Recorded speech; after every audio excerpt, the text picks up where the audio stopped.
I have an enormous admiration for the Rohingya people. জাতিসংঘ মহাসচিব Antonio Guterres আজ শুক্রবার দুপুরে কক্সবাজারের উখিয়ায় রোহিঙ্গা ক্যাম্প পরিদর্শন করেন।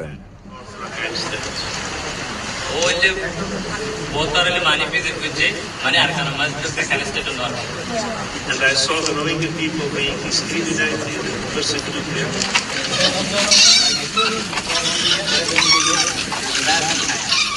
এ সময় সেখানে তিনি রোহিঙ্গা লার্নিং সেন্টার, রোহিঙ্গাদের সাংস্কৃতিক কেন্দ্র ও পাটজাত পণ্যের উৎপাদন কেন্দ্র পরিদর্শন করেন।